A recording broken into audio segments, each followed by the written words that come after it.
predicado, Señor. Danos amor para darlo y a la misma vez seguridad en la verdad de tu palabra, Señor. En el nombre de Cristo Jesús, nuestro Señor y Salvador. Amén, amén y amén. Gloria a Dios. Bendiciones, hermanos, a todos.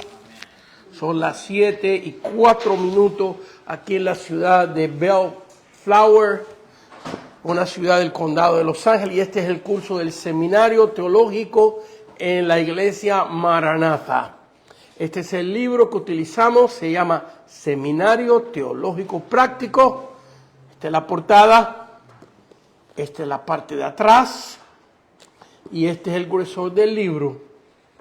Y bueno, ya me he acostumbrado a repetir lo mismo, pero es la manera de introducir el libro a las personas que nos están viendo y que nos van a ver y que quieren conseguir el material. Aquí están los 3 años de clase.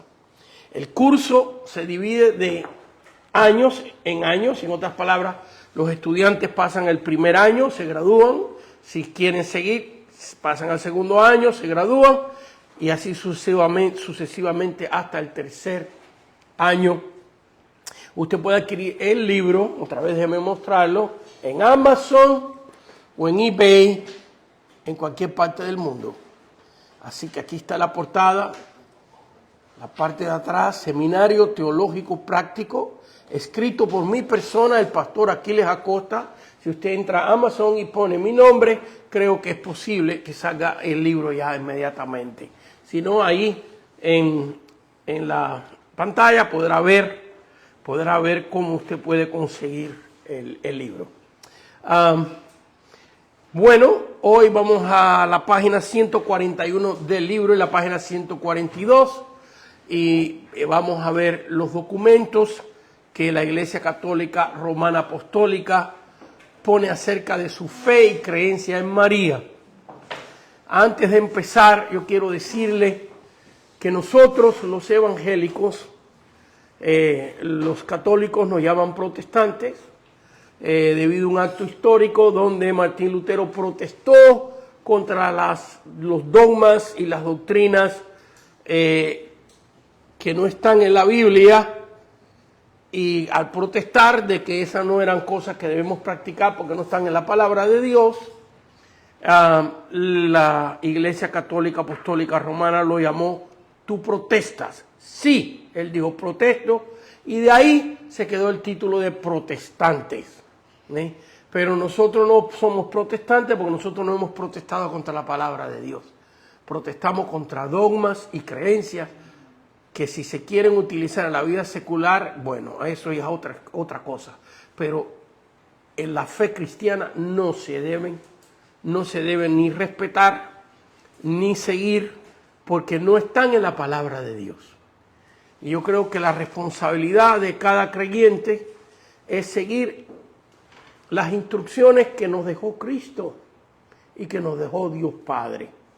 Ahí es donde tenemos que tener la responsabilidad. Y aún las cosas que están en la Biblia, que se supone que guardemos, toda la vida cristiana estamos batallando y el enemigo contra nosotros para que nosotros desobedezcamos la palabra de Dios. Entonces, ¿para qué agregarle dogmas de cultura o de opiniones de hombre a la fe que ya aún nos cuesta trabajo mantener, y solo lo podemos hacer por la misericordia de Dios y por el poder del Espíritu Santo en nuestra vida?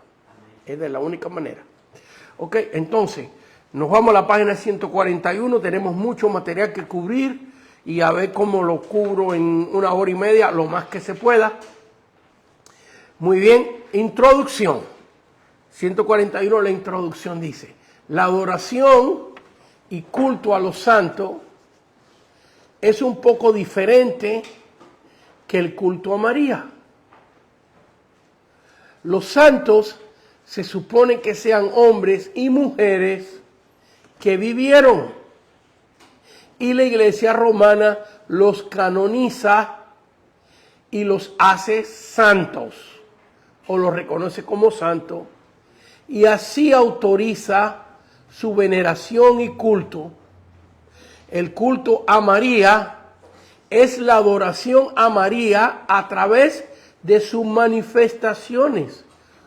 O sea, María se manifestó en México, según Roma, como Nuestra Señora de Guadalupe. En Cuba, como Nuestra Señora de la Caridad del Cobre. En El Salvador, como Nuestra Señora de la Paz. En Chile, como Nuestra Señora del Carmen, etcétera, etcétera, etcétera. En otras palabras, que una cosa son los santos y otra cosa son las apariciones de la Virgen. Los santos fueron personas que vivieron y que cuando mueren, según los milagros que hicieron, según la opinión de la Iglesia romana, católica romana, los canoniza y los hace santos. ¿Qué quiere decir eso? Que ahora la Iglesia autoriza que a esa persona se le haga una imagen, se pongan sus imágenes en las iglesias, se le prendan velas, se le hagan peticiones. Cuando nosotros entramos en este argumento, y quiero otra vez aclarar que yo fui católico 19 años de mi vida, hice mi catecismo, hice mi comunión, fui monaguillo, así que tengo, ¿qué puedo decir? Como un sentimiento muy especial por el pueblo católico, porque yo lo fui, y muchos de ellos buscan de Dios, pero lo que se le enseña, y tristemente muchos católicos no leen la Biblia, que ahí está el problema, porque le decimos al pueblo católico, lee la palabra de Dios, es todo. Si tú lees la palabra de Dios, te vas a dar de cuenta por ti mismo lo que hemos tratado por 500 años, la Reforma, los evangélicos enseñar. Ok, eso es lo que me pasó a mí, que leí la palabra de Dios. Yo tenía una gran devoción por la Iglesia Católica. Yo no fui un niño que me violaron, un cura, un sacerdote, y por eso me salí del catolicismo. A mí no se me hizo nada. Al contrario, la Iglesia Católica, yo tuve que salir de Cuba. Mi familia éramos anticomunistas y tuvimos que salir del país porque no estábamos de acuerdo con el comunismo, y a mí me tuvieron que enviar a España solito, y me recogió la Iglesia Católica, algo que estaré muy agradecido siempre. Me trataron bien, vaya, que no hay ninguna razón porque yo estar enojado con la Iglesia Católica, excepto que leí la Biblia, y al leer la palabra del Señor me di de cuenta que un gran porcentaje de las doctrinas, las bulas papales de los papas, las decisiones de los concilios, están totalmente fuera, pero fuera, lejos de lo que la palabra del Señor enseña. Entonces, si queremos servir a Cristo, yo creo que debemos seguir lo que los apóstoles nos enseñaron, lo que la Biblia enseña. Es la responsabilidad del creyente, es lo que Dios demanda de nosotros. Si no está en la palabra de Dios, tú lo puedes practicar como cultura, tú lo puedes practicar como amante a las cosas de la familia, todo eso puedes hacer si no está en la Biblia, si no está en la Biblia, pero no lo puedes practicar como dogmas de fe con relación a la salvación de tu alma, con relación a agradar a Dios, si no está en la palabra de Dios. El bautismo de niño no está en la palabra de Dios. El que tú te arrodilles delante de otro hombre a confesarle tus pecados y que él te diga a ti, yo te absolvo de tus pecados, no está en la palabra de Dios. No existe, no está ahí. Entonces, por esa razón, Martín Lutero y otros, antes de Martín Lutero quemaron como a 20, Martín Lutero y otros se opusieron a estas costumbres, y en muchos casos le costó la vida a la Inquisición romana, católica romana, los quemó vivos. Así que, muy bien. Así que la adoración y el culto a los santos es una cosa, fueron hombres, personas que vivieron y que la iglesia los canonizó. Y la adoración o el culto a María viene siendo diferente. María se aparece, según la iglesia romana, en diferentes países de diferentes maneras. Y ahí están las apariciones de la Virgen, María, apareciéndose, como dimos en el ejemplo, en México como la Virgen de Guadalupe, en Cuba como la Caridad del Cobre, etcétera, ya hemos mencionado. Sigo leyendo acá la nota de la introducción que tenemos hasta donde dice etcétera, para que me sigan en Chile como Nuestra Señora del Carmen, etcétera. Es muy importante que usted siga la nota conmigo, porque le voy a decir por qué. Porque si algún día usted quiere enseñar de este tema, entonces va a ver que lo que yo estoy diciendo está aquí. Lo tiene en su nota, ¿ves? Porque si usted trata de después enseñar estas cosas de pura memoria, por lo que yo digo nada más, se te va a olvidar. Pero cuando se te olvide, puedes regresar aquí y ver que está en la nota. Dice, así cada nación adora a María con su manifestación particular. En España se adora a María con más de 50 diferentes nombres. En cada ciudad importante, según la iglesia romana, María se ha aparecido y dado un nombre diferente de patrocinio. El Papa Pío XII, esto está en su nota, esto usted puede entrar a YouTube, las documentaciones que voy a citar, usted puede entrar a YouTube y encontrarlas, son públicas.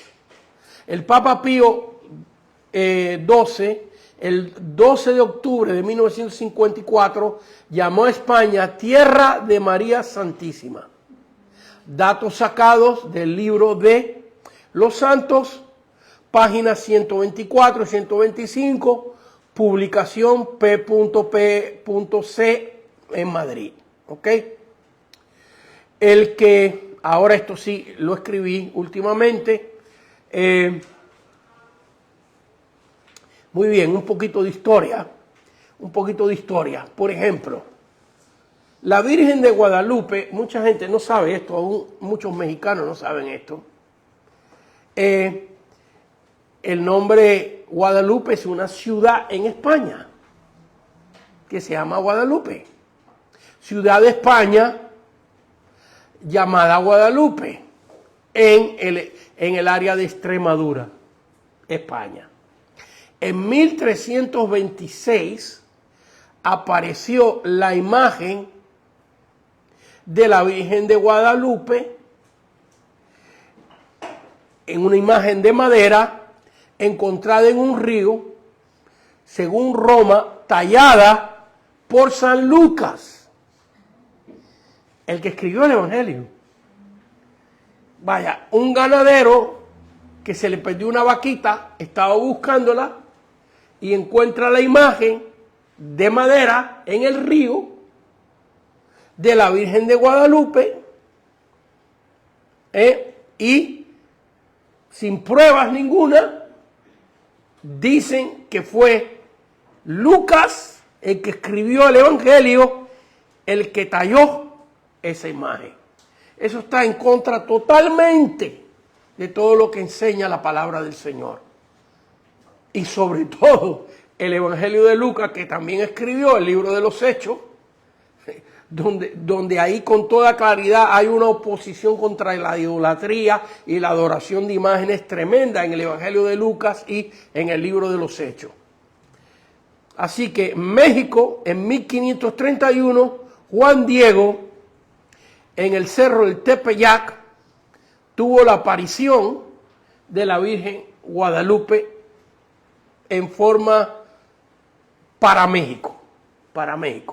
205 años. Vaya, que muchos mexicanos piensan que la Virgen de Guadalupe solo se le apareció al indio Juan Diego, y que la Virgen de Guadalupe es solo de México. Sin embargo, ya existía la fe a la Virgen de Guadalupe. Hernán Cortés, el conquistador de México, traía imágenes de la Virgen de Guadalupe en el año 1521. Y donde quiera que se encontraban un ídolo de las diosas mexicas, porque esto es importante también saberlo, que los mexicas, de donde sale el nombre México, y mexicanos, nunca se llamaron aztecas.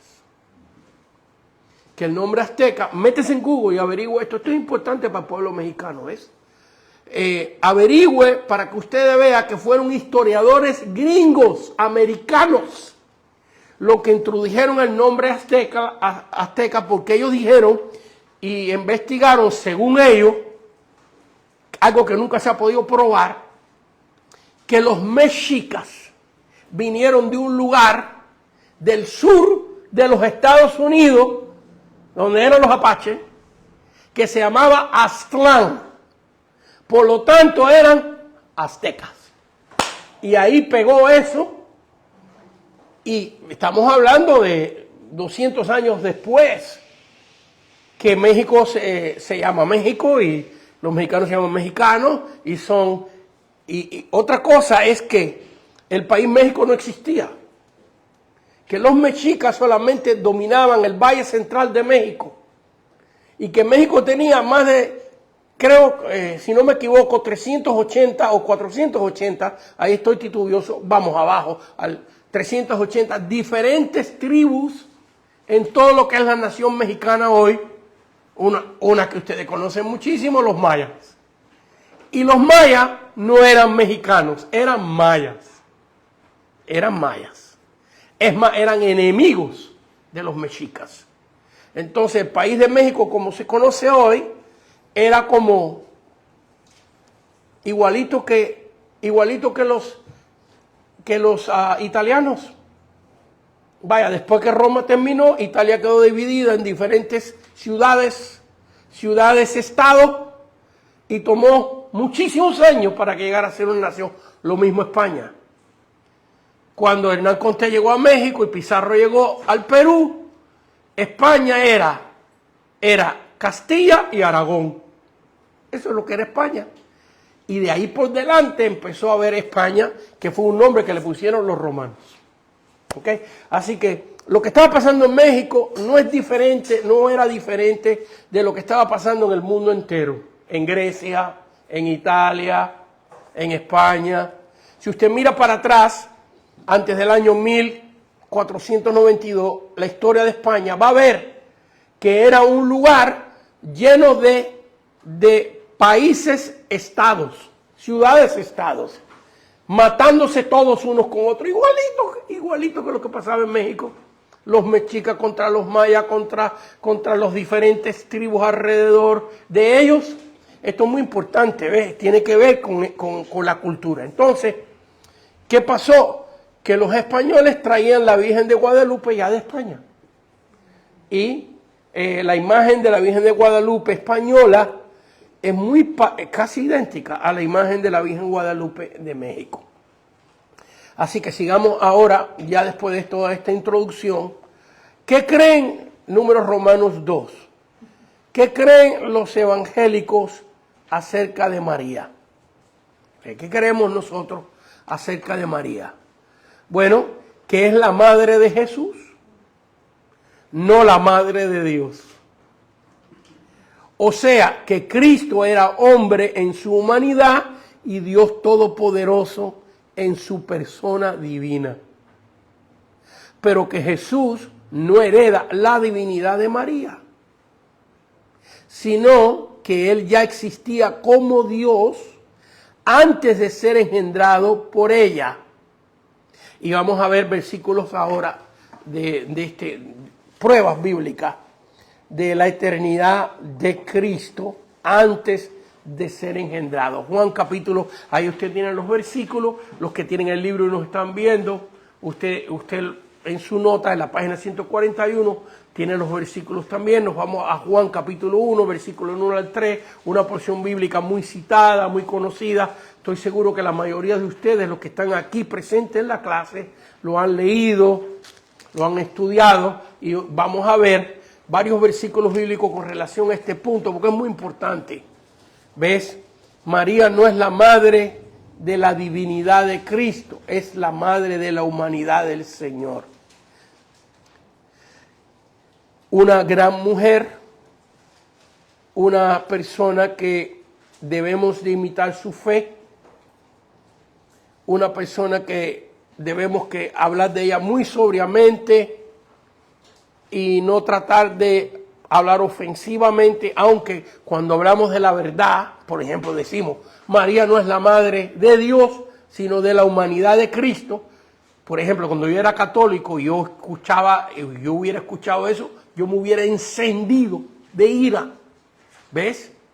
Si yo como católico, cuando era católico, hubiera oído que a los santos no se le puede prender vela, que las imágenes de los santos están contra la palabra de Dios. Yo, con la primera vez que yo fui a la iglesia evangélica, yo tenía una medalla de la Caridad del Cobre de oro, de 18 quilates, y yo fui, en aquellos tiempos se usaban las camisas hawaianas abiertas, el cuello era abierto así, y yo fui a la iglesia evangélica con mi medalla, que se veía ahí, vaya, ni siquiera tapadita, que no se ve, no, ahí la medalla. Y entonces una persona con mucho amor y mucho cariño empezó a hablarme de estas cosas. Y yo estuve como 3-4 meses con mi medalla yendo a la iglesia. Porque si no me la van a quitar. ¿Ve? Porque todo esto lo tenemos sembrado como algo cultural. Y se nos hace que si nosotros dejamos la virgencita de nuestro país, estamos traicionando la patria. Estamos traicionando la herencia de mis abuelos, de mis abuelas. ¿Ve? Porque no habíamos leído la palabra, no conocíamos lo que dice la palabra del Señor. Pero muy prudentemente una hermana no me dijo, quítetela, no te la pongas, sino me dijo, mira, te voy a unos versículos bíblicos y léalos. Y yo empecé a leer la palabra. Y entonces me di cuenta que Dios no quiere que tengamos imágenes para adorar. Vaya, porque una foto de tu abuelita es una imagen. Un cuadro, una pintura bonita es una imagen, pero nosotros no adoramos eso. Entonces la prohibición es en contra de la adoración. Primera de Juan capítulo 1, versículo del 1 al 3, dice así. En el principio era el verbo y el verbo era con Dios y el verbo era Dios. Fíjense, muy curioso, cuando usted lee el libro de Génesis, la Biblia dice, en el principio creó Dios los cielos y la tierra. Primeros versículos de Génesis. Y la tierra estaba desordenada y vacía.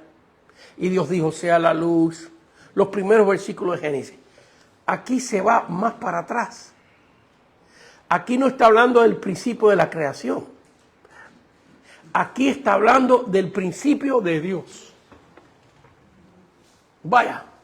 Del momento que Dios crea los cielos y la tierra, a este principio de Juan, el principio era el verbo y el verbo era con Dios y el verbo era Dios, el tiempo que hay desde el principio que Dios creó los cielos y la tierra a este principio, nadie sabe. Puede haber pasado 800.584 y 37 millones de años.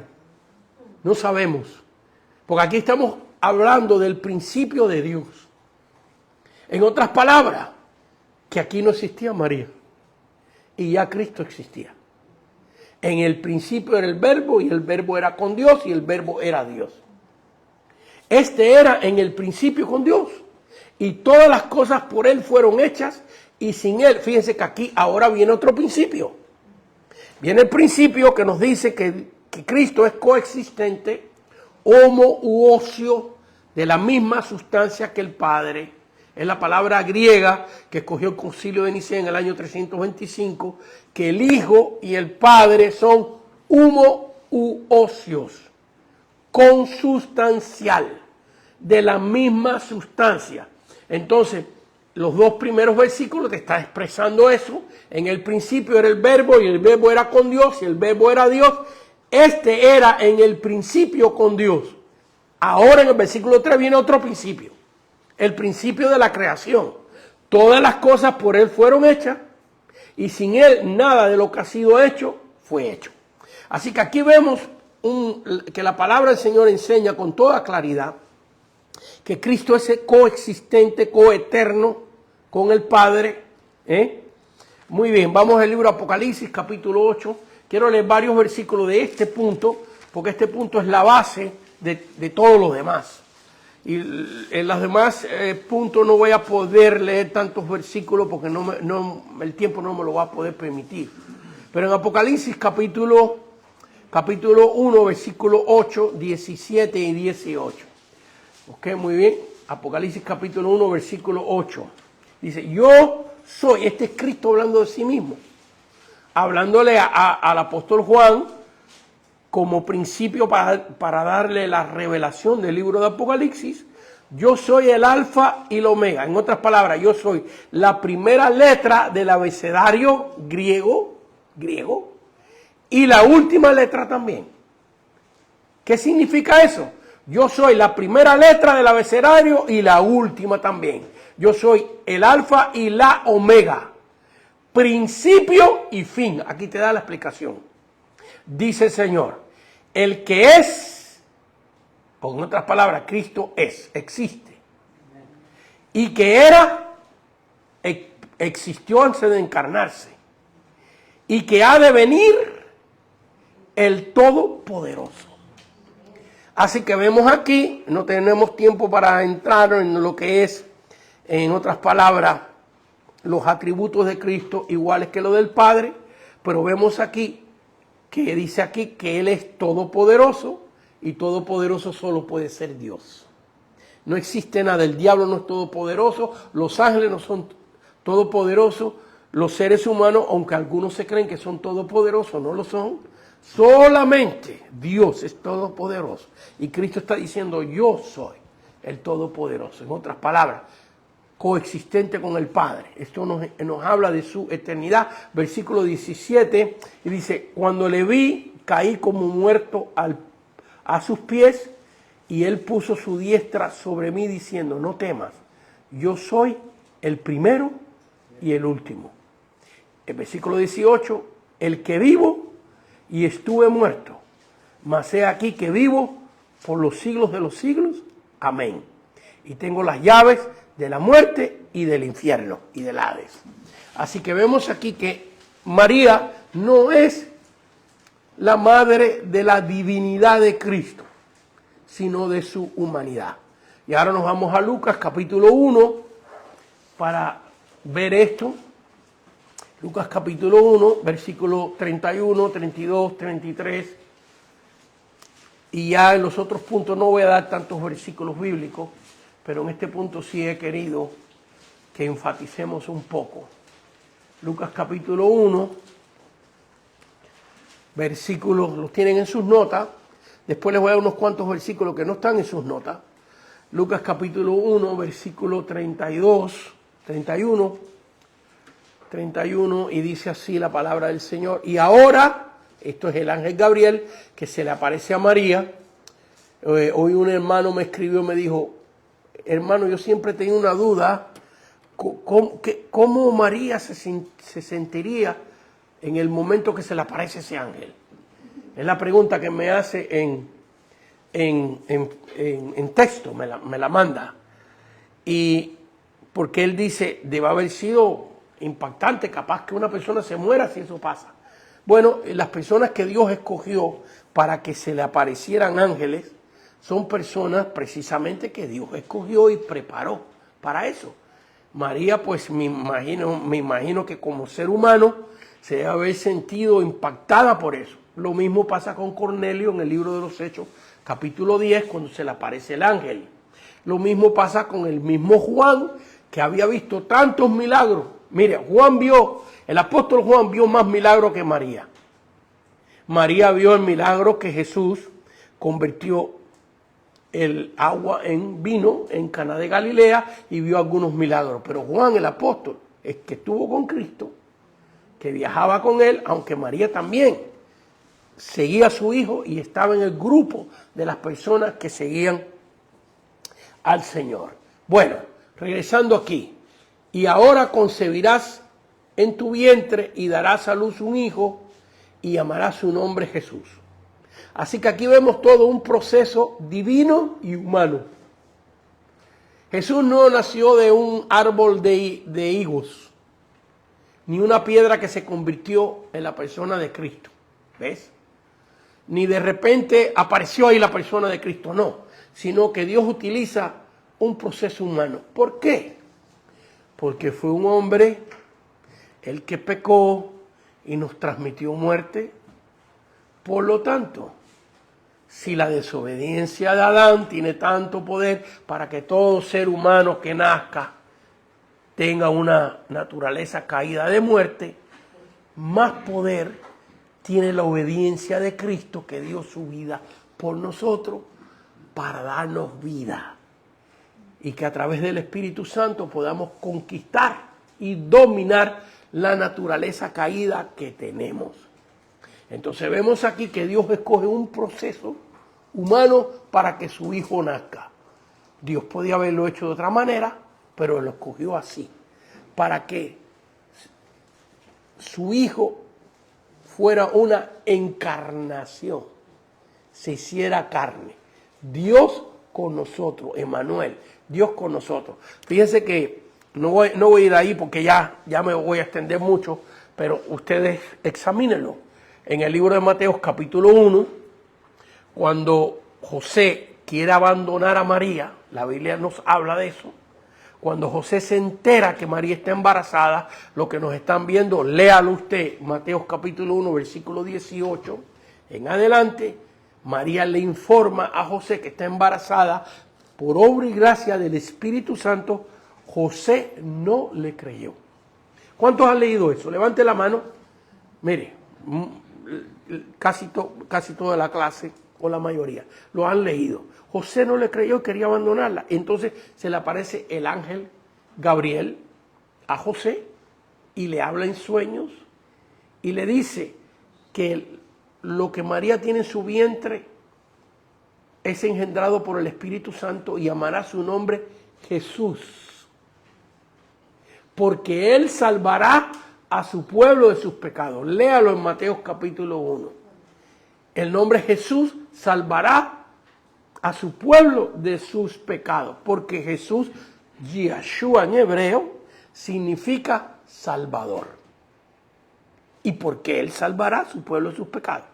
Por eso se llama Jesús, Salvador. Yeshua en hebreo y Jesús en griego. ¿Ok? Yeshua HaMashiach, Salvador el Cristo ungido. ¿Ok?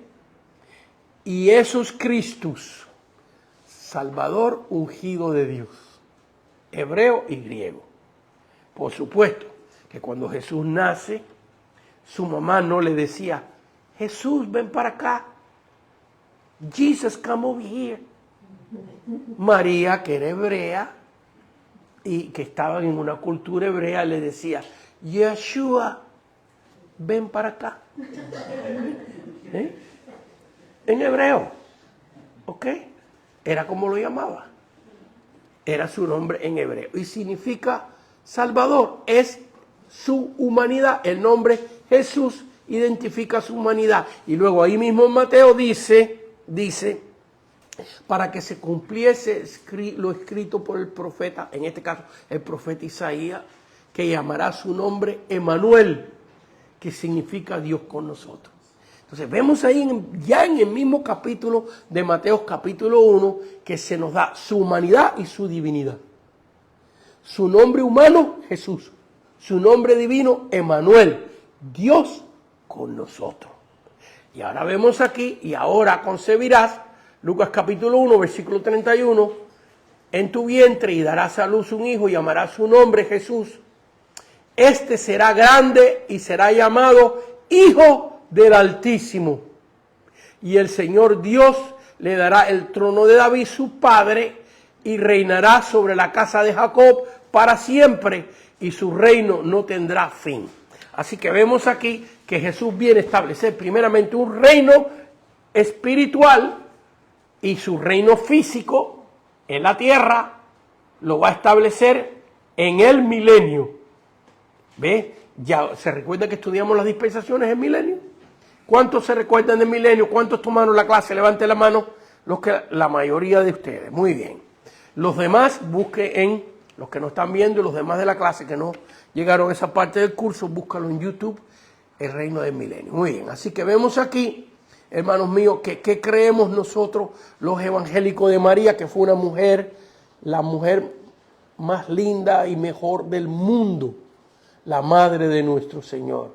Una mujer valiente, que estuvo dispuesta a arriesgar su vida por amor a Dios y por amor a su Hijo.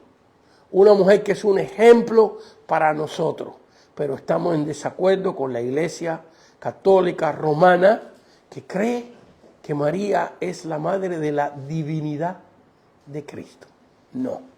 Muy bien. Colosenses capítulo, esto no está en sus notas, si lo quiere anotar, Colosenses capítulo 1, versículo del 15 al 17.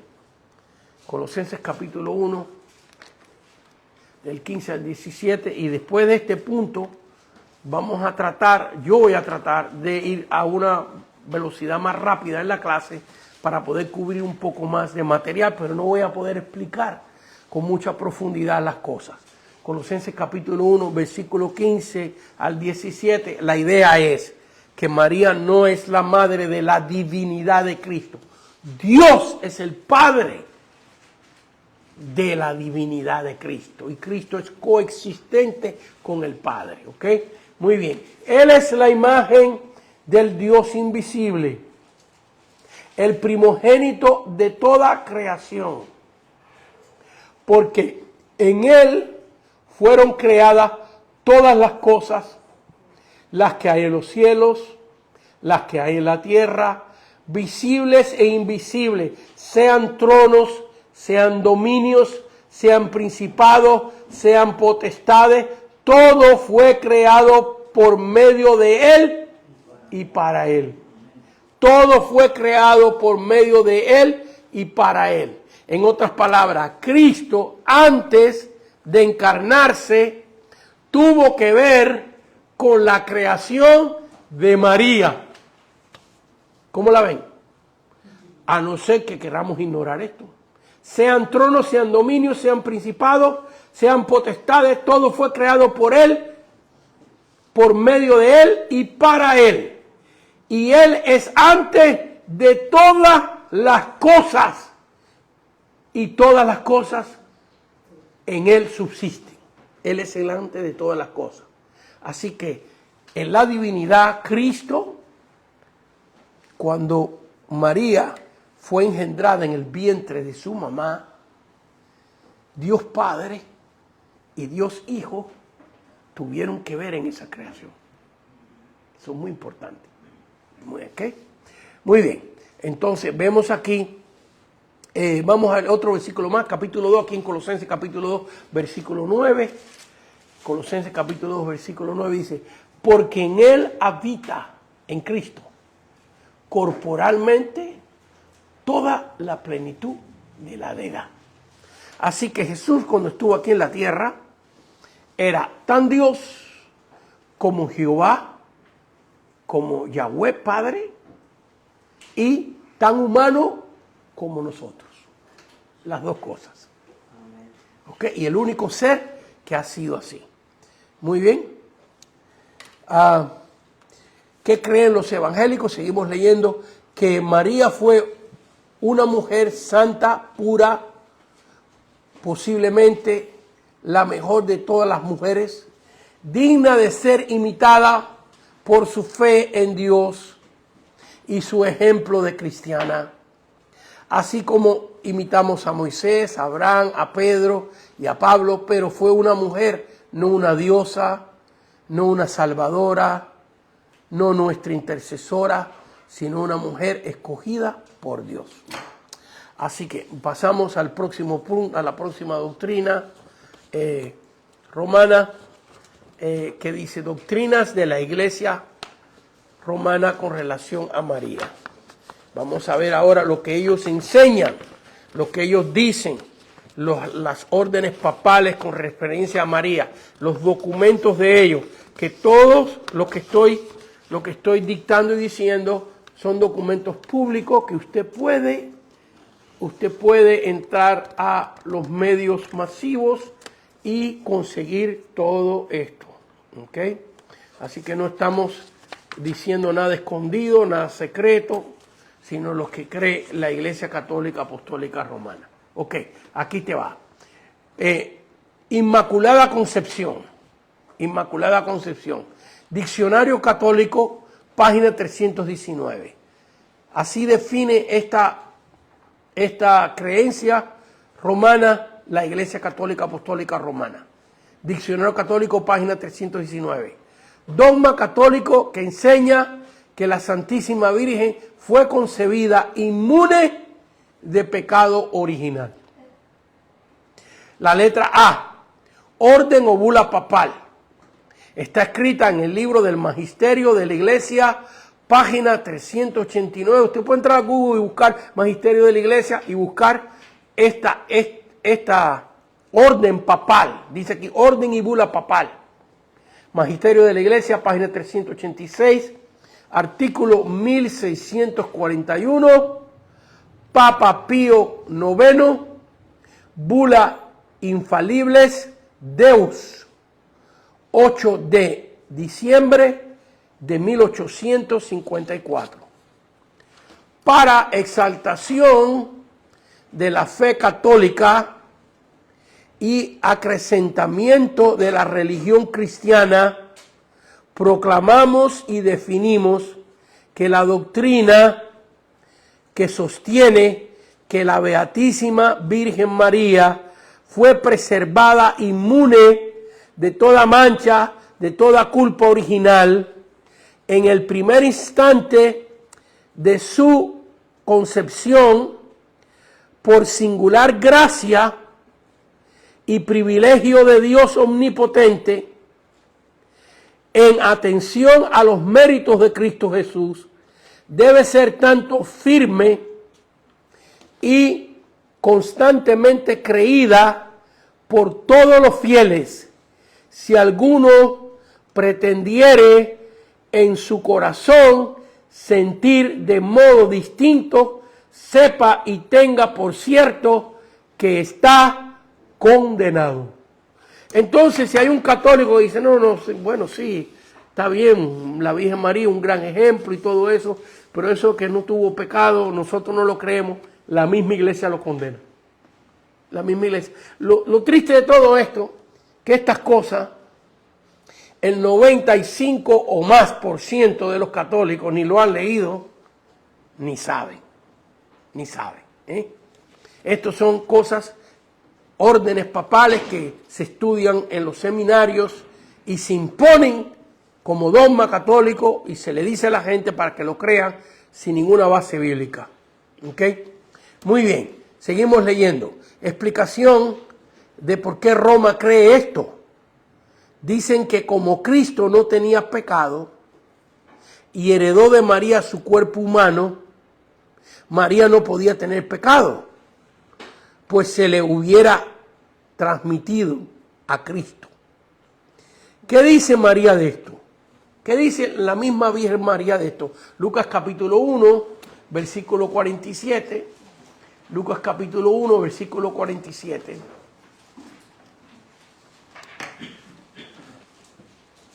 Lucas 1, 47, que dice la misma Virgen María de esto. Lucas 1, 47, dice así la Escritura: mi espíritu se regocija en Dios mi Salvador. Una persona que no tiene pecado no necesita salvación. Entonces ella misma está diciendo que ella necesitaba un Salvador. Así que estoy citando un versículo bíblico, pero vamos a citar muchas cosas más. ¿Qué dice la Biblia? Estamos en la letra D. Ahí, subtítulo 1, letra D, página 141. ¿Qué dice la Biblia de la pretendida concepción inmaculada de María? Lucas 1:48. Porque ha mirado la bajeza de su sierva. Así que, ¿cómo se consideraba María? Como una sierva de Dios, una esclava de Dios. Y que necesitaba ella misma ser salva. ¿Por qué? Porque era una mujer.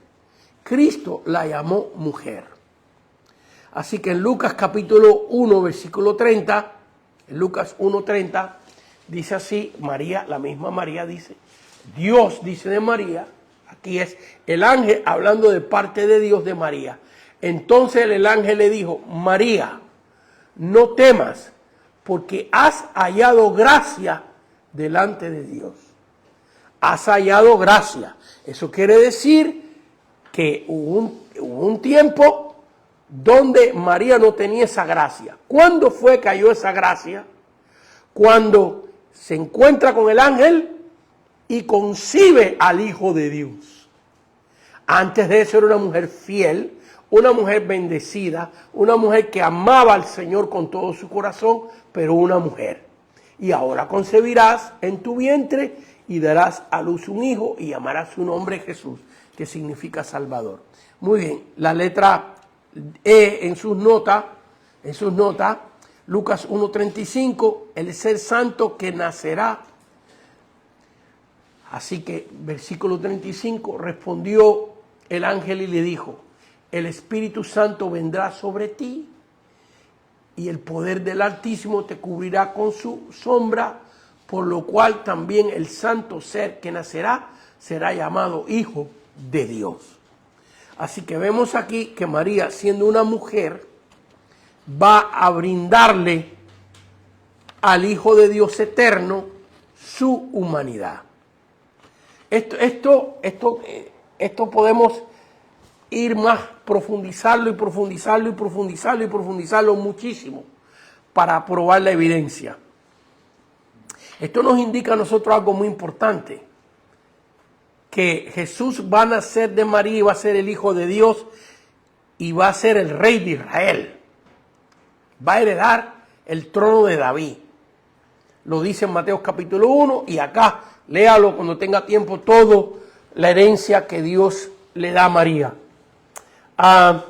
Y esto es muy importante porque esto significa que para que esto acontezca, Jesús tiene que ser descendiente de David, que la Biblia dice que es hijo de David, descendiente de Judá. Ella tiene que transmitir sanguíneamente la herencia del rey David, la línea sanguínea y de Judá. Esto es muy importante, porque vemos que en Mateo capítulo 1 está la genealogía de Cristo, pero en Mateo capítulo 3, versículo del 23 en adelante, tenemos otra genealogía que de David en adelante, los nombres de la genealogía de Mateo y los nombres de la genealogía de Lucas, de David en adelante, los nombres son diferentes. ¿Por qué? Porque José es hijo de David, padrastro del Señor. José es hijo de David, pero de Salomón. David tiene como hijo Salomón y de ahí viene José. ¿Cuánta sangre tiene Jesús de José? Les pregunto. ¿Cuánta sangre tiene Jesús de José? ¿Quién me puede decir? ¿Cero? Cero, porque José es padrastro. Entonces eso quiere decir que si José no tiene sangre, Jesús no tiene sangre de José, pero José desciende de David, de Salomón, entonces María tiene que descender de David. Porque si no, Jesús no puede ser el Cristo, ni puede ser el Rey de Israel. Pero para que ustedes lo estudien, cuando usted lea la genealogía de Jesús en el libro de Lucas, cuando llegas a David, el hijo es Natán. no es Salomón, sino es Natán, otro hijo de David. Y de ahí es que viene María, ¿ves? Entonces Jesús hereda el reino de Israel por herencia de padrastro, de su padrastro, José, y por naturaleza de María. Por los dos lados. Es el único rey de Israel que hereda por padre y por madre el reino de Israel. Y por eso el título de Jesús es Rey de Reyes y Señor de Señores. Démosle un aplauso al Señor. Bueno, aquí viene otro que considerar. Nos vamos a la genealogía de Mateo capítulo 1, y usted va a ver algo muy curioso, y usted dirá, ¿pero qué pasó con que María fue sin pecado concebida? ¿Qué tiene que ver esto? Usted va a ver, porque sabemos que María era una mujer que tuvo un encuentro con Dios, porque todo el mundo que cree en Dios tiene que tener un encuentro con Él, y una mujer santa, dedicada, consagrada a Dios.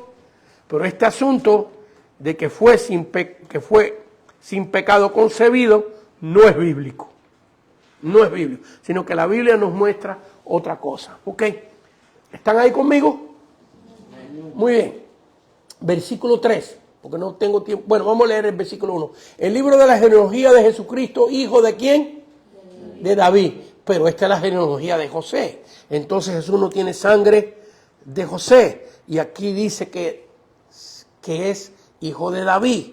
Pero si no tiene sangre de José, ¿cómo va a heredar la sangre de David? Si aquí es la genealogía de José. Porque, hermanos míos, José es padrastro de Jesús. Y Jesús hereda el reino a través de José como padrastro. Pero en Lucas está la genealogía de María. Y allí sí hereda el reino de David por vía sanguínea. ¿Ok? Abraham engendró a Isaac, Isaac engendró a Judá y a sus hermanos. Note, y Judá engendró ¿de quién? De Tamar. A ver, léalo conmigo. Judá engendró ¿de quién? Dígame. De Tamar a Fares. Muy bien. Ahora seguimos leyendo. Versículo 5. Salmón engendró de Rahab a Boz. ¿Quién fue Boz? El esposo de Ruth, ¿verdad? De a donde viene el rey David. Entonces vemos a Tamar, vemos a Rahab. El versículo 5 de Boz engendró de Ruth a Obed. Vemos a Ruth. Y luego en el versículo 6 Isaí engendró al rey David. Y el rey David engendró a Salomón, de la que fue mujer de Urías, de Betsabé. Vemos aquí que en la genealogía de Cristo solo se mencionan 5 mujeres. Tamar, Rahab, Ruth, Betsabé y luego más abajo a María. ¿Ok? Entonces María, que es descendiente de Judá, de David, porque si ella no es descendiente de Judá y de David, Jesús, que tiene la sangre de ella, no puede ser el Cristo. Para que Jesús sea el Cristo, tiene que tener sangre en sus venas de David, de Judá, de Abraham, de Isaac, de Jacob. Por lo tanto, María tiene que ser descendiente de ellos. Pero nos muestra aquí que María también tiene sangre de Tamar, la que se disfrazó de ramera, una filistea. Tamar es filistea. Luego de Rahab, ¿Rahab qué? La ramera, ¿ok? Que era cananea. De Ruth, la moabita, que la Biblia nos dice de Ruth, para los que quieran anotar, en el libro de Deuteronomio, capítulo 23, versículo 3, que los moabitas no heredarán ser parte de Israel hasta 10 generaciones. Pero Ruth heredó. ¿Por qué? Porque dijo, tu pueblo será mi pueblo y tu Dios será mi Dios. Muy bien, mucho tiempo pudiéramos invertir en todo esto. Y luego María desciende también de Betsabé. también de Betsabé, porque Natán es hijo de Betsabé. Betsabé no solo tuvo a Salomón, sino también a Natán. Así que mira, María tiene sangre filistea, cananea, moabita y sangre etea de Betsabé. Sangre gentil. ¿Por qué Dios permitió esto? Porque Dios ahí está profetizando la salvación de los gentiles, hermano. Porque la genealogía de Cristo en Mateo es la genealogía de la misericordia de Dios. Y bueno, sabemos que en esta genealogía hay muchos pecadores. No solamente estas mujeres que fueron pecadoras, sino también muchos pecadores. Entonces Cristo es el único ser que nace sin pecado. ¿Por qué? Porque es engendrado por obra y gracia del Espíritu Santo, que lo dice la Biblia. No hay versículos bíblicos, eso es un dogma católico, pero no es bíblico. ¿Ok? Y por eso nosotros no podemos adorar a María como la Madre de Dios, porque Dios es eterno y es el creador de la misma María. Así que ahí esa doctrina no estamos de acuerdo con ella. Muy bien, vamos a darle la vuelta a la página, página 142 en su libro, y vamos a ver otras doctrinas de la Iglesia romana con relación a María, en las cuales no podemos estar de acuerdo con ellas, porque no son bíblicas. Ok, entonces, muy bien, nos vamos a la página 142. Aquí estoy batallando un poquito con mis notas, tengamos un poquito de paciencia. Ok, y vamos a la página 142, donde dice María como Salvadora. ¿Están ahí? Subtítulo 3, María como Salvadora. Muy bien, ¿qué cree la Iglesia romana de María? Que es la Salvadora, que es Salvadora, que también te salva a ti.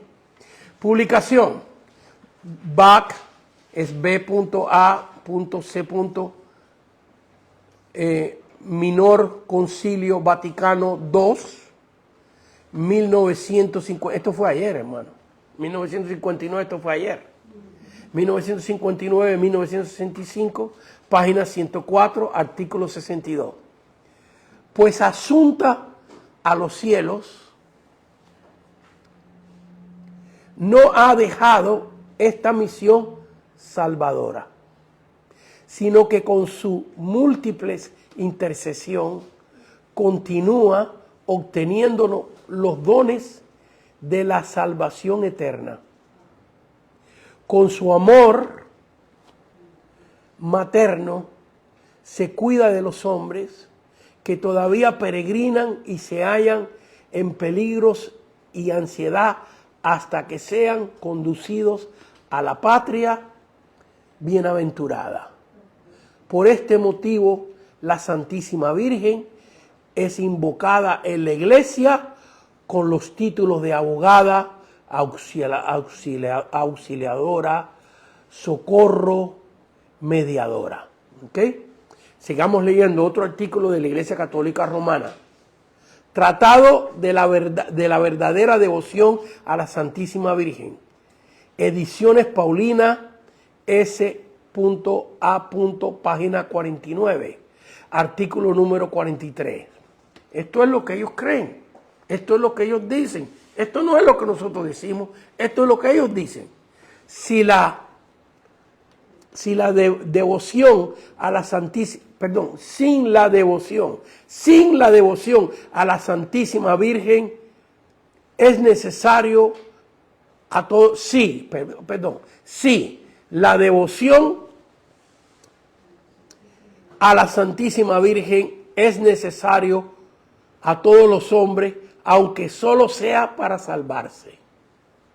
Y no creo que haya quien pueda adquirir una íntima unión con Dios, nuestro Señor, y una fidelidad perfecta para con el Espíritu Santo, sin una estrecha unión con María Santísima y sin fuertes dependencias de su auxilio. Sigamos leyendo otro artículo, ¿ok? Libro, Tratado de la verdadera devoción de la Santísima Virgen, edición Paulina S.A. página 34, artículo 24.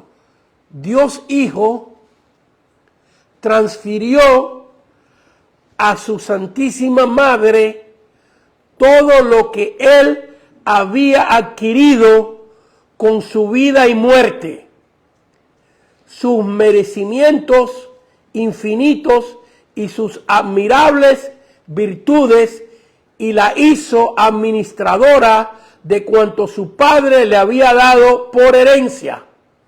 Dios Espíritu Santo comunicó a María sus dones inefables y la eligió como dispensadora de cuanto posee. ¿Usted está entendiendo eso? Que el Espíritu Santo le entregó a María todos los dones a ella, que Cristo le entregó todos los logros de la cruz del Calvario a María. Vamos a leerlo otra vez. Yo necesito que ustedes lean esto otra vez. Ok. Dios Hijo, ¿están conmigo ahí? Dios Hijo transfirió a su Santísima Madre todo lo que Él había adquirido con su vida y muerte, sus merecimientos infinitos y sus admirables virtudes, y la hizo administradora de cuanto su Padre le había dado por herencia. Dios Espíritu Santo comunicó a María sus dones infalibles y la eligió como dispensadora de cuanto posee, de manera que es ella quien da sus dones y gracia a quien quiere, y en la cuantía que quiere, como y cuando quiere. Ningún don celeste se concede a los hombres, por consiguiente, sin pasar por sus manos virginales. ¿Qué usted cree en eso? Silencio, ¿verdad? Según estos dogmas, la sujeción y fe a María es necesaria para una persona ser salva y hasta para recibir los dones del Espíritu Santo. ¿Qué dice la Biblia de esto? ¿Ok? Mateo 1:21. Mateo 21:21, ¿qué dice la Biblia de esto? Es más, vamos a leer un poquito más. Aquí, a ver, tengo que acelerar, son las 8:06, nos quedan 20 minutos. Mateo capítulo 1, versículo 18, vamos a confirmar lo que hemos estado enseñando. El nacimiento de Jesucristo fue así, estando desposada María, su madre, con José, antes que se juntase con él, se halló que había concebido del Espíritu Santo. Noten lo que enseñamos hace un rato. Los que nos están escuchando, busque su Biblia y léalo conmigo. Mateo 1:19. José, su marido, como era justo y no quería infamarla, en otras palabras, María le contó que estaba embarazada, porque ¿cómo va a saber es que estaba embarazada? Ella se lo contó y ella no se lo podía contar a nadie. ¿Por qué? Porque si ella se lo cuenta a las demás personas de que engendró del Espíritu Santo, la gente no lo iban a creer y lo que le iban a dar a apedrear. Pero noten lo que dice la Biblia. José, su marido, como era justo y no quería infamarla, quiso dejarla secretamente. ¿Por qué quería dejarla secretamente? Si lo hubiera creído, no hubiera querido dejarla secretamente. No le creyó que lo que ella estaba engendrando era del Espíritu Santo. Menos mal que la cosa se compone, ¿verdad? No se queda ahí. Pero noten que este era un hombre de carne y hueso, con dudas, que amaba a Dios, que creía en Dios y obedeció a Dios y finalmente le creyó a María, pero cuando María se lo contó fue un shock para él, ¿verdad? ¿Y qué decidió? Dejarla secretamente, ni siquiera le dijo, tú sabes que yo no te creo, yo me voy, sino que planeó irse secretamente, donde nadie supiera. En otras palabras, estaba pensando, dice aquí la Biblia, José, su marido, como era justo, no quería infamarla y quiso dejarla secretamente, y pensando él en esto, estaba cavilando cómo hacerlo. He aquí un ángel del Señor le apareció en sueños y le dijo: José, hijo de David, no temas recibir a María, tu mujer, porque lo que en ella es engendrado, el Espíritu Santo es. Y dará a luz un hijo y llamará su nombre Jesús. Aquí viene lo que tiene que ver con nosotros. Porque él salvará a su pueblo de sus pecados. No dice ellos salvarán a su pueblo de sus pecados.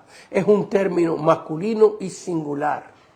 Así que vemos aquí que el ángel le está diciendo a José, y también lo vemos en Lucas, en lo que el ángel le dice a María, que el Salvador del mundo va a ser Cristo, que María no es la salvadora del mundo. Es una madre fiel, digna de que imitemos su fe, su fidelidad al Señor. Por eso a mí no me gusta cuando la gente habla mal de María inclusive sin base bíblica. ¿Ves? Pero no es salvadora, no es nuestra intercesora, sino que ella nos enseñó. Es más, que nosotros los evangélicos somos más fieles a María que los católicos romanos. Porque ellos, la fidelidad que ellos le tienen a María no está basada en lo que ella enseñó. Ella nos enseñó que fuéramos a Cristo. ¿Qué hizo en las bodas de Caná de Galilea en Juan capítulo 2? Cuando faltó el vino, ¿qué hizo? Cuando vinieron a ella, le dijo: vayan a él. Es más, que en la Biblia, ni la católica ni la nuestra, la Biblia muestra que María hizo ningún milagro. Aceptó el milagro, claro, el mejor milagro más grande que hay en el mundo, ella ser la portadora de que naciera el Hijo de Dios. Pero no la vemos a ella como a Pedro, que sus sombras sanaban a los endemoniados, y corrió por el cojo de la hermosa y se sanó, y los milagros de Pablo con los pedazos de delantales y trapos que mandaban a los endemoniados enfermos y se sanaban. María no sanó ningún leproso, no resultó ningún muerto. Dios no permitió eso porque Dios sabía la idolatría que vendría. ¿Qué nos enseñó María? Que su Hijo es el Salvador del mundo, que su Hijo es el único intermediario entre Dios y los hombres. Eso es lo que nos enseñó María. Y eso es lo que creemos. Si la Biblia dijera que María es la salvadora, yo lo creo. Si la Biblia dijera que ella es nuestra intercesora, yo lo creo. Si la Biblia diría que ella es la que distribuye los dones del Espíritu Santo, como hemos leído, yo lo creo. Pero la Biblia no lo dice. Entonces, hasta cierto punto, no. Nosotros somos más marianos que los romanos. Porque nosotros estamos haciendo lo que ella nos enseñó. Y ellos están basados su fe en María, en sueños que uno tuvo, en un dogma que un papa se le ocurrió, etcétera, etcétera, etcétera. Pero sin base bíblica, ninguna. Muy bien, seguimos leyendo aquí. A ver cómo me apresuro aquí un poquitito. Ok, vamos hasta la letra F. Bueno, vamos a leer un par de versículos más. Mateo capítulo 2, versículo 11. Mateo 2, 11. Vemos aquí cuando los magos vienen del oriente y vienen a adorar al Señor y llegan a la casa, en Mateo capítulo 2, versículo 11. Al entrar en la casa, vieron al niño con su madre María y postrándose los adoraron. ¿No dice los? ¿No dice aquí que adoraron a María, a José y a Cristo? ¿No dice eso? ¿Qué dice? Lo. Vamos a leerlo otra vez. Y al entrar en la casa vieron al niño con su madre María y postrándose lo adoraron. Hice ese énfasis para que veamos que ahí está María. ¿Ves? Que esta gente, que fíjense que vienen del oriente, que posiblemente eran idólatras, sin embargo, Dios los movió a creer en Cristo y lo vinieron a adorar a Él. Y abriendo sus tesoros, le ofrecieron presentes, oro, incienso y mirra. Así que vemos aquí que la Biblia está llena de que en ninguna parte nadie jamás se arrodilló a adorar a María. Es más, aquí, en Hechos capítulo 1, antes de Pentecostés, están reunidos los apóstoles en una casa, todos los apóstoles, y la Biblia dice que María está allí. Es más, que lo voy a buscar. Hechos capítulo 1, enseguida, lo vamos a leer rapidito. Hechos 1:14 dice, todos estos, en otras palabras, los apóstoles, y allí ven 120 personas reunidas en el aposento alto, todos estos perseveraban unánimes en oración y ruego con las mujeres y con María, la madre de Jesús, y con sus hermanos. Así que vemos aquí, hermanos, que María estaba allí en ese culto de oración, orando ¿a quién? Al Dios que ella dijo que era su Salvador. Al Dios que ella dijo que ella era la sierva del Señor. Pero espérense, hermano. Ya Cristo había ascendido a los cielos. Ya Cristo había muerto. ¿Por qué no están postrados aquí delante de María si ya Jesús había ascendido a los cielos? Porque Jesús ascendió a los cielos para sentarse a la diestra de Dios Padre y ser nuestro intercesor, el único intercesor por los pecadores. Y aquí vemos a María y nadie la está adorando. No hay ningún versículo de la Biblia donde haya nadie, ni ángeles, ni seres humanos que se postran delante de María y la adoran. Mira, hermano, si hubieran versículos bíblicos que nos muestran a nosotros personas adorando a María, yo la adoro. Yo lo hago.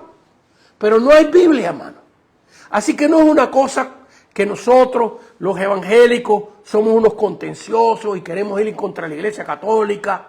No, si la Iglesia Católica fuera más bíblica, y yo doy gracias a Dios que hoy en día, por lo menos aquí en los Estados Unidos, la Iglesia Católica está leyendo más la Biblia y cantando coritos que adoran a Cristo. Yo doy gracias a Dios. Y aquí en los Estados Unidos la Iglesia Católica es muy conservadora en este asunto de procesiones y de sacar imágenes afuera y de poner imágenes en sus templos. Son más conservadoras porque en Latinoamérica literariamente enseñan estas cosas. Y aquí, como hay tanto pueblo evangélico, la Iglesia Católica es más medida en lo que hace. Muy bien. Seguimos adelante, tengo unos pocos minutos. Intercesora. Subtítulo 4, intercesora. Muy bien. Magisterio de la Iglesia, página 456, artículo 1940A, Papa León III, 22 de septiembre de 1891.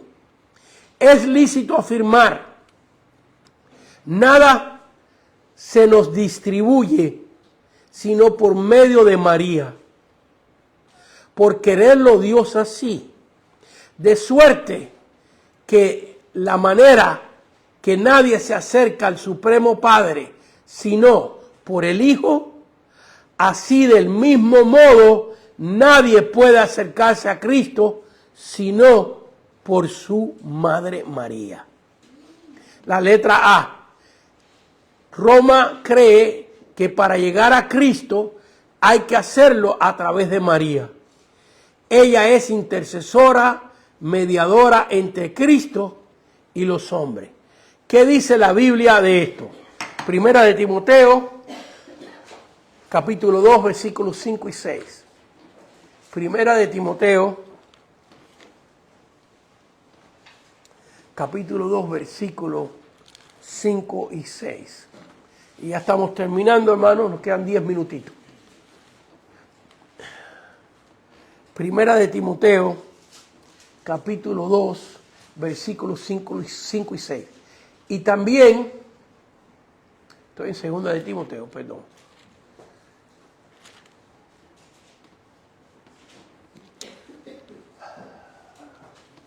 Porque hay un solo Dios y un solo mediador entre Dios y los hombres, Jesucristo hombre, el cual se dio a sí mismo en rescate por todos, de lo cual se dio testimonio a su debido tiempo. Así que la Biblia nos dice bien claro que Jesús es el único mediador entre Dios Padre y nosotros, no María. La Biblia lo enseña. Juan capítulo 14,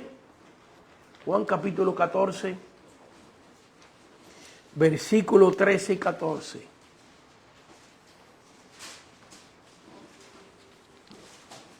Juan 14, versículos 13 y 14.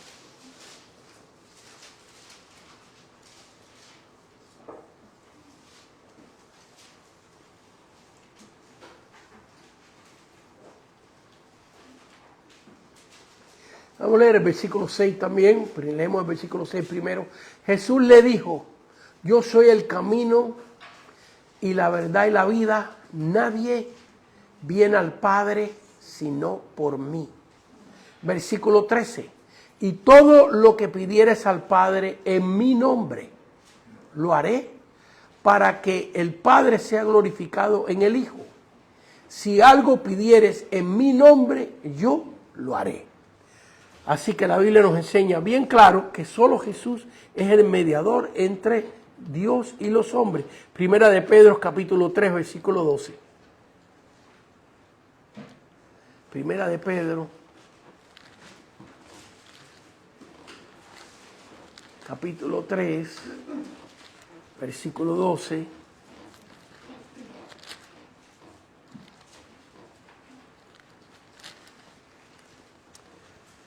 Primera de Pedro 3:12. Porque los ojos del Señor están sobre los justos y sus oídos atentos a sus oraciones. Eso es suficiente. La Biblia nos muestra bien claro ahí que Dios nos escucha a través de su Hijo Jesucristo y que Él es nuestro intercesor. En Hechos 1:14 está en sus notas. Después de que Cristo partió al cielo, la iglesia no rogó a María que intercediera por ellos, pues aún la misma María oraba solo y únicamente a Dios. Hechos 1:14, para los que nos estén viendo y buscando, busque el versículo bíblico, Hechos 1:14. Esto enseñó María.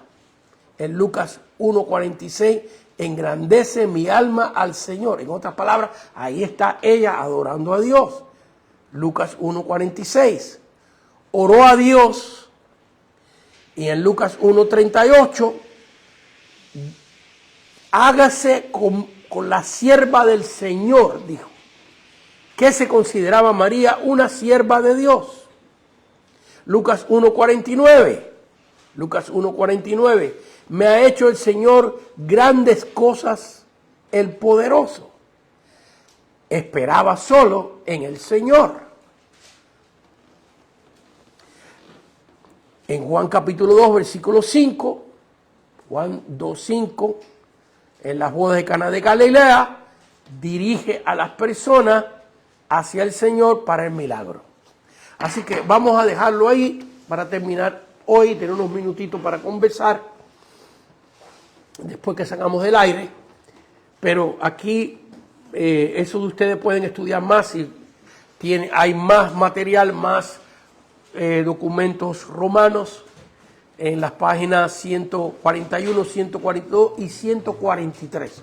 Tienen 3 páginas de eso para que lo estudien con cuidado en sus casas. Señor, te damos gracias en esta noche por esta oportunidad que hemos tenido de estudiar tu palabra. Y también, Señor, estos dogmas que nos enseñan los atributos preciosos que tenía María, cómo debemos imitar su fe, su fidelidad, su amor por su Hijo. Y también nos enseña que solo tú, ella nos enseñó, que solo tú eres el único mediador entre Dios y los hombres, que solo tú eres el único salvador para la raza humana, para la gloria de Dios Padre. En el nombre de Cristo Jesús, amén, amén y amén.